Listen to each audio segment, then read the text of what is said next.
gravar já, viu? E já vamos compartilhar a tela. Onde é que eu... Aqui. Eu vou copiar. Tá todo mundo vendo o slide? Tá. Tá, né? Sim. Então, gente, finalizando, fechando o movimento de rotação, né? Ele é o movimento que a Terra gira em torno do seu eixo, certo? Alguma dúvida com relação a isso? Não. Não, né?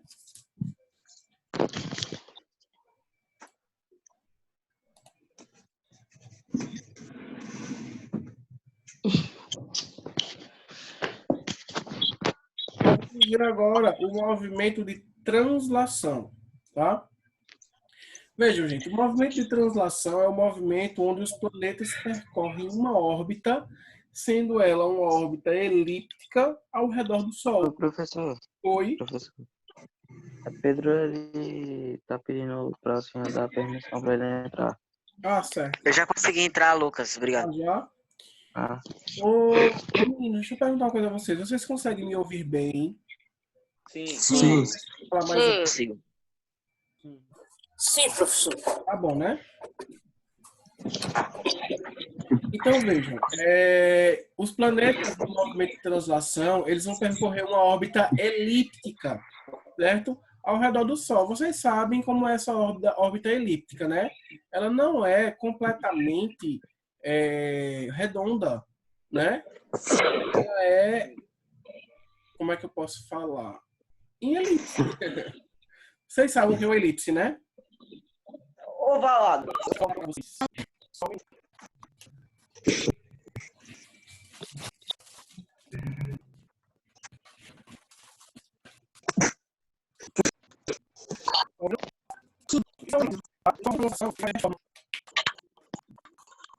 Até 300 dias e 6 horas acontece cada 4 anos, a gente tem um ano sexto. Essa É isso, e a com a luz aí, hoje não é, isso vai ter você me fala. Então, a nossa explicação deste é 4 anos. Hoje, até 35 dias. Imagina que é essa facilidade. Eu vou chamar para você. Vou chamar para você.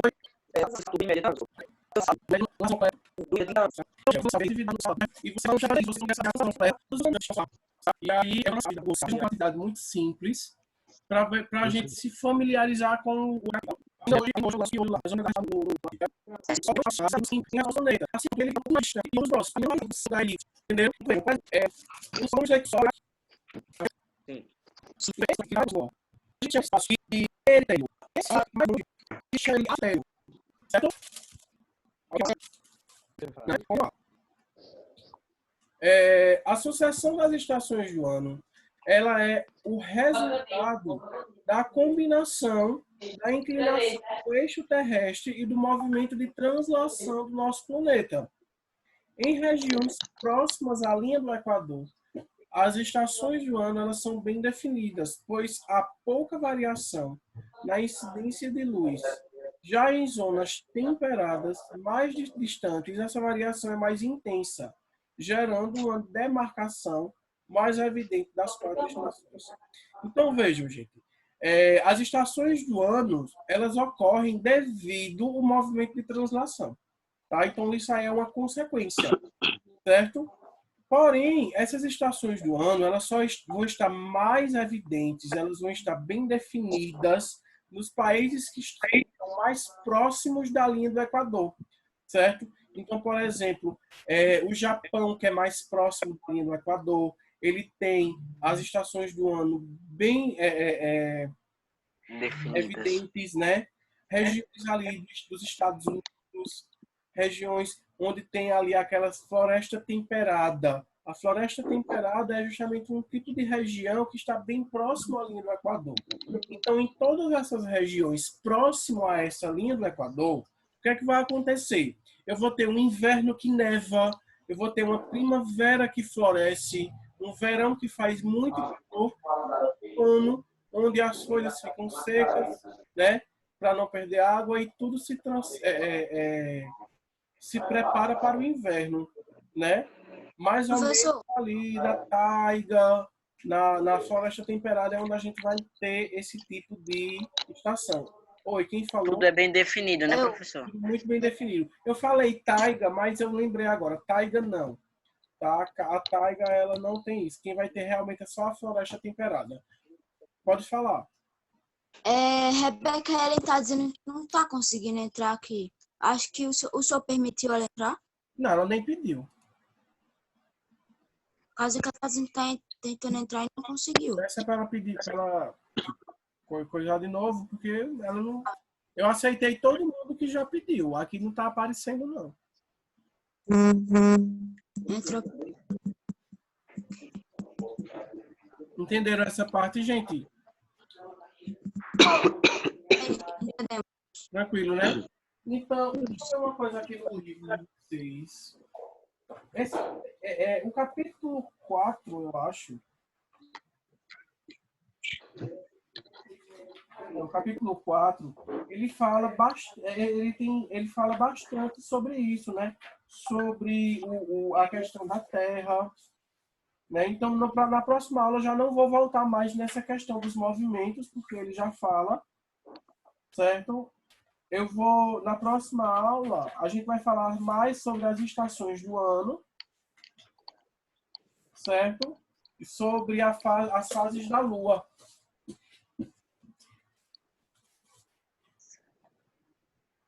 E aí, Rebeca conseguiu? Eu disse a ela que ela entrasse pelo link. Engraçado. Ela disse a mim, professor, que tava colocando a senha e não tava entrando. Então ela estava colocando errado, eu acho. Ela tava dizendo que tava colocando a senha, tava pedindo para colocar de novo a senha, como se tivesse errado. Mas Então será que vamos voltar. O slide. Então, gente, todos esses estudos, né, todas essas evidências com relação ao universo, tudo isso se deu pelo grande avanço da astronomia, né, que é o principal estudo que vai se preocupar em estudar esse tipo de fenômeno. Né? Então, a astronomia aí é uma ciência orientada por métodos científicos de lógica e dedução, que estuda a relação entre os corpos celestes e os fenômenos entre eles relacionados. Aí você se pergunta, mas se a gente não consegue chegar lá no final do sistema solar, como é que os cientistas eles conseguem ter uma abordagem desses conteúdos? Gente, a gente não consegue, mas hoje em dia a gente sabe que existem alguns aparatos tecnológicos que conseguem um pouco mais, né? E aí, através desses aparatos, de algumas câmeras, fotos que essas câmeras fazem, filmam, eles conseguem ter base suficiente para gerar deduções ilógicas, certo? E que eles cheguem muito próximo ao que temos hoje, entendeu? Então, o estudo da astronomia, como vocês podem ver, ele é basicamente feito, 50% é feito por estatísticas e 50% é feito por dedução, né? E uma dedução muito lógica. Então, eles têm que entender muito essa lógica, certo? Do universo. Deixa eu ver quem é que está falando comigo aqui no WhatsApp, que eu acho que deve ser Rebeca. Não. Então vamos lá, gente. O estudo da astronomia, ela possibilitou a muitos povos antigos a construção de sistemas de medição de tempo, como relógios e calendários, tá? Então vejam, gente, essa imagem que está no canto esquerdo é um calendário egípcio. Vocês estão conseguindo enxergar aí? sim, É parecido com... Professor, dá pra dar zoom. Ele é parecido com o quê? com o calendário lunar. Sim, sim. Certo? E aqui no canto direito, isso aqui é um relógio. Dificuldade para ver, clica em duas vezes na tela que dá o azul. relógio do sol. É um relógio solar. Certo? Se vocês estiverem com dificuldade para ver alguma coisa no slide, clica duas vezes que dá zoom. Como é, Guilherme? Eu não escutei direito, não. Se tiver com dificuldade para ler ou ver alguma foto, clica Sim, duas sim, vezes na sim. tela que dá zoom. Porque o pessoal tá com celular, né? É. Não Ô, tiver professor, Oi. Dá pra dar azul, tá ligado? igual ao lunar, o calendário egípcio a cada 4 anos adiciona um mês a ele? Olha, Pedro, eu não sei lhe falar isso, porque é algo que ele é muito específico, né? Ele é mais da cultura de lá mesmo, porque aqui a gente só tô mostrando para vocês como a astronomia possibilitou esse avanço, tá? Mas aí já é fonte para você pesquisar e trazer para a gente, Ok, né? viu?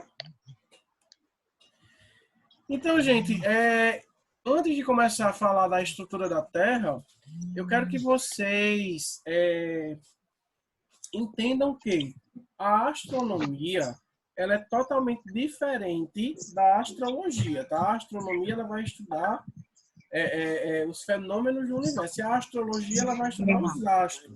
Deixa eu só ver aqui que hora termina essa aula, que eu estou perdido nesses horários. Jaqueline mandou no grupo que a aula estava encerrada. A segunda aula vai Oi. até 9h20. Deixa eu ver aqui direitinho.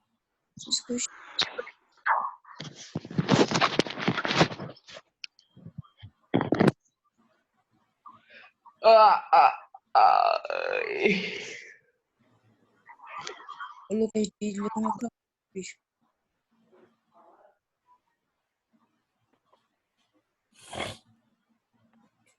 Deixa eu ver aqui, viu? Só um minuto.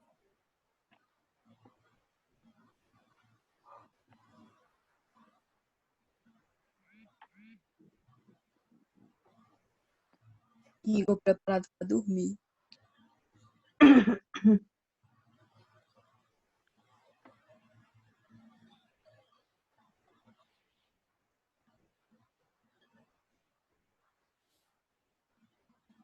Então, gente, voltando. Sobre a estrutura interna da Terra, né? A Terra apresenta condições diferentes da que tinha quando se formou, né? Quando a Terra quando ela se formou, ela era uma imensa bola de lava, né? A partir de uma nuvem de poeira e gás que surgiu no espaço há aproximadamente 4,6 bilhões de anos. Então, a distância aproximada da superfície até o seu centro é de 6.370 quilômetros. Então, da superfície da Terra até o centro, a gente tem 6.370 quilômetros. E cada camada possui características peculiares de acordo com a sua profundidade, né? E as camadas que a gente vai estudar são justamente essas, né? A crosta terrestre, o manto e o núcleo. Alguém tem alguma dúvida? Quer falar alguma coisa? Ô, professor, a circunferência da Terra, ela é de 13.000 quilômetros, né? A circunferência.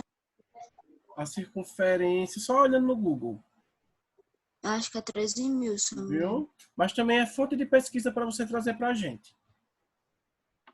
Toda pesquisa é válida. Certo, gente? Então, veja, aí tem a crosta terrestre, o manto, o núcleo, tá? Que são as 3 camadas que a gente vai estudar. Então, falando um pouquinho sobre a crosta terrestre. A crosta terrestre ela é a camada superficial da Terra e ela é sólida, formada por rochas. Vocês lembram como é que essas rochas são formadas? Hein, gente? Essas rochas, gente, a maioria delas, a maior parte dessas rochas são formadas pelo resfriamento do magma. Tá? Então, a espessura da Terra, da crosta terrestre, ela varia de 5 quilômetros a 80 quilômetros, tá?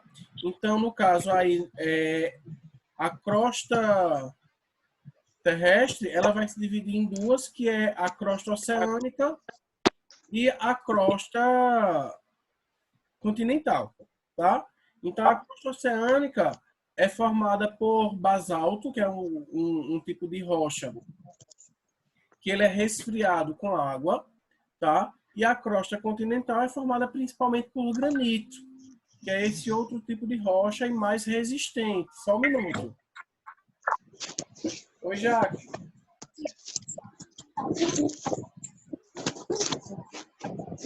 Eu mandei lá no 8º. Deixa eu ver se tá lá. Só um minuto.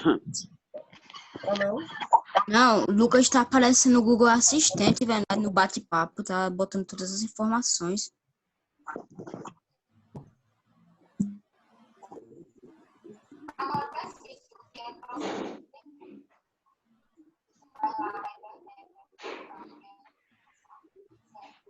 Eu já mandei lá no grupo, já que os meninos entraram. Estão aqui, já comigo, já. Já vai acabar. Ó, deu para entender, gente? Então, vejam, essa parte da espessura de 5 quilômetros é justamente a crosta oceânica, que ela é mais fina. Já a crosta terrestre, né, continental, ela vai ter 80 quilômetros, certo? Certo.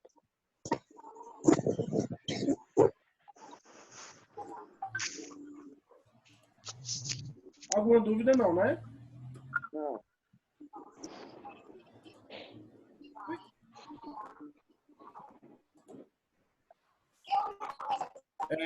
Gente, o manto agora, né? O manto, ele é a camada intermediária, né? Localiza-se abaixo da crosta terrestre, né? E ele fica entre a crosta e o núcleo.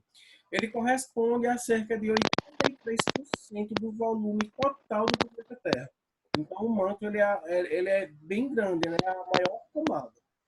A espessura dele varia de, em média, 2.900 quilômetros, e ele é dividido em duas partes, que é o manto superior e o manto inferior, tá? A composição do manto é de vários metais.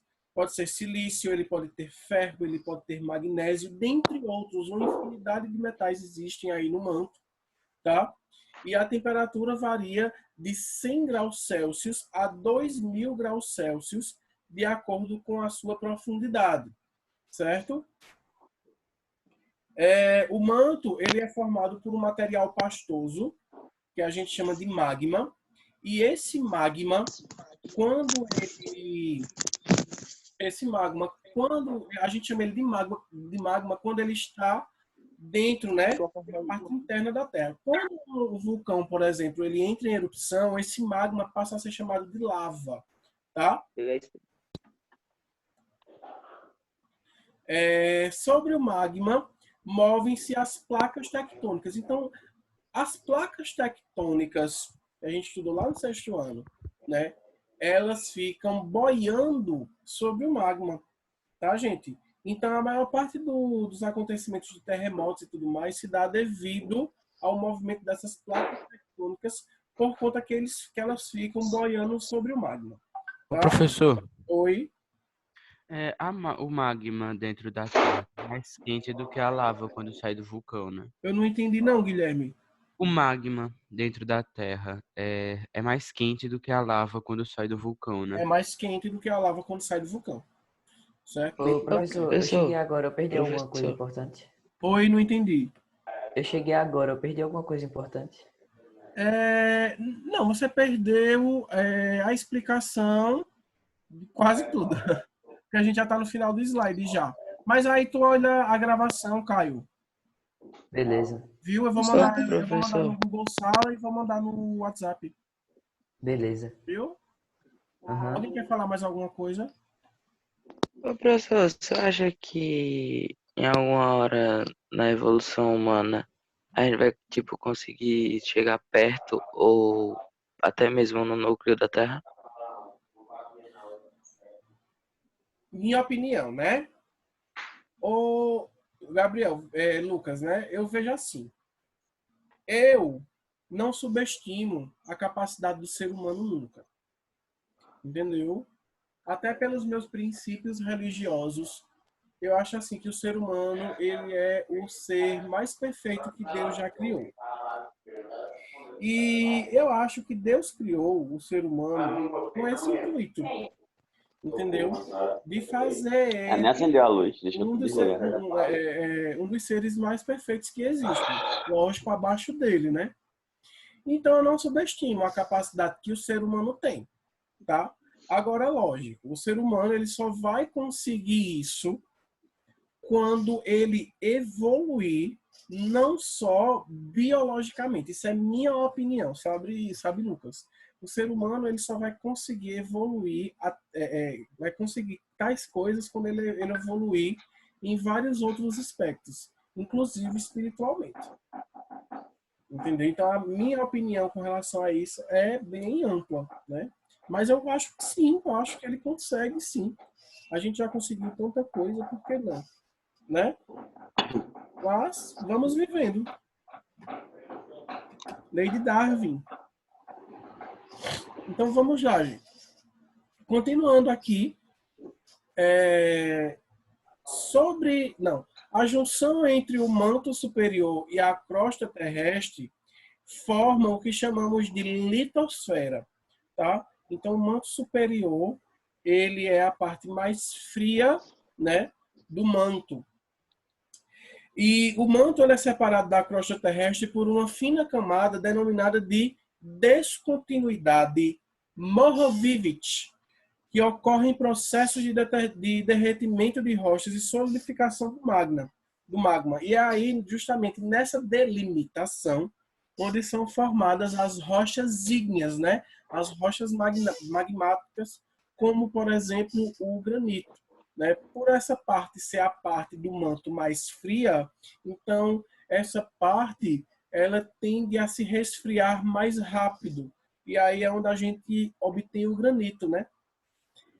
A camada que separa o núcleo do manto é chamada de descontinuidade de Weicher-Gutenberg. Ou seja, ela é uma camada que tem maior fluidez. É literalmente o magma em si. Tá? Alguma dúvida, gente? Vou passar, tá? Então vejam aqui essa imagem, é uma imagem muito boa, que a gente consegue olhar, distinguir basicamente toda essa questão da camada interna da Terra. Então a gente tem aí o núcleo, né, aqui, o núcleo interno, né, o manto superior, o manto inferior, certo? E vocês veem que assim como a atmosfera da gente, ela tem a troposfera, a mesosfera, aqui na camada interna da Terra também vai ter essas esferas. A gente vai ter aqui a mesosfera, ela vai ter a endosfera, tá? A astenosfera. Então todas essas são camadas com características peculiares internamente no nosso planeta. Tá certo, gente? Então aqui, ó, como vocês podem observar, o nível D aqui, ó, é justamente onde a gente tem, ó, a descontinuidade de Weicher-Gutenberg, tá? É justamente essas linhas aqui quem fazem essas delimitações. Certo? Certo. Vamos agora ver o núcleo da Terra. Meu Deus, está gerando o grupo do 8º ano, viu?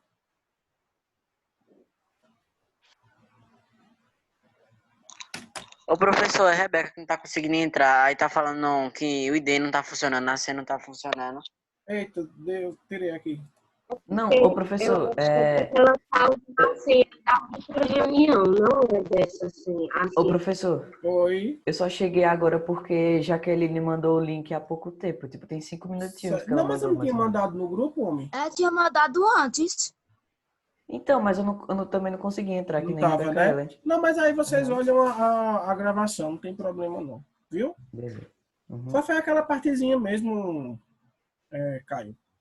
11 Ô, Caio, minutos. Tá bom. Não, foi meia hora, eu acho. Meia hora de aula. Aham. Tá rapidinho, tu olha. Então, voltando aqui para o núcleo, cadê?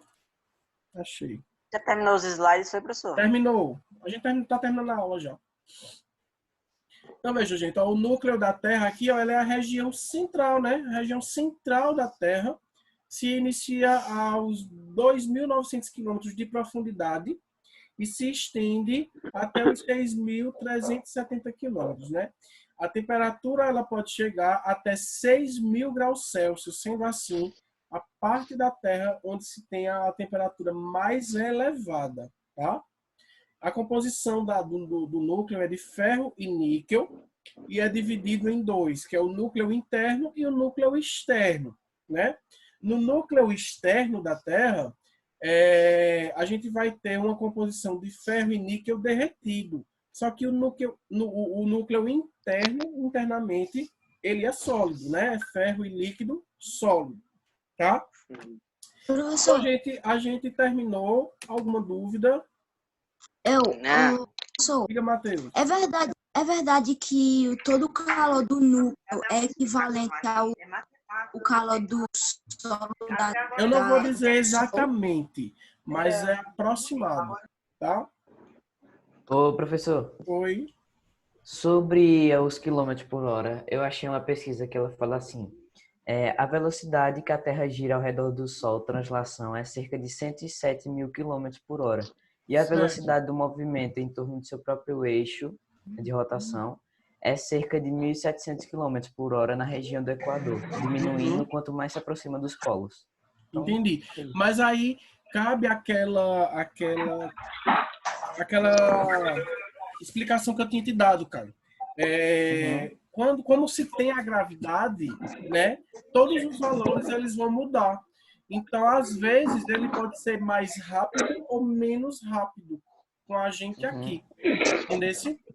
entendi. Mas aí, parabéns pela pesquisa, certo?